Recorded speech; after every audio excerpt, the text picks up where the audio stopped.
like this. I was like, and I had nothing to say because I was too scared to say anything. And I just told him, oh, I think I'm starting to like you. And he was like, oh. And I don't remember what his response was, but it must have been positive because that's why we're in this situation today. So, building the courage to propose, I wanted it to be on a special day, a day that we can remember. And so I was trying to figure out, how can I get this ring without her knowing?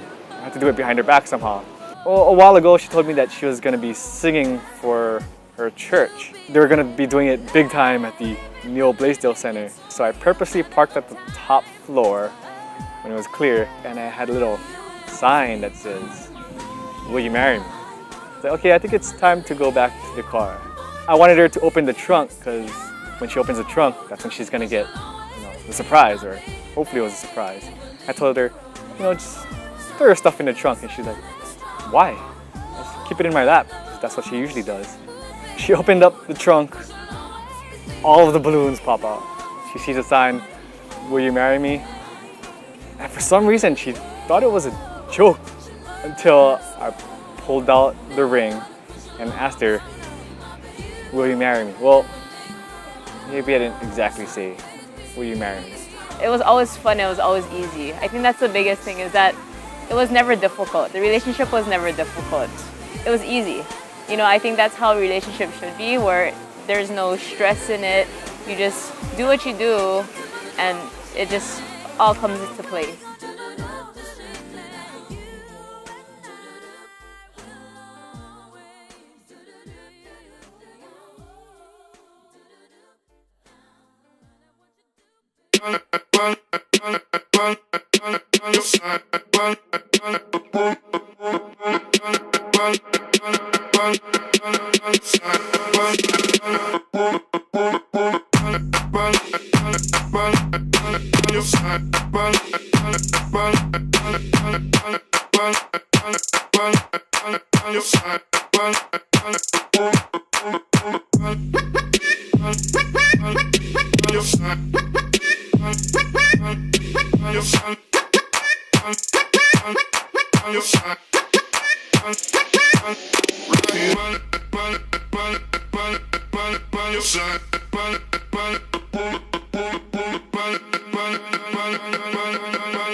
You're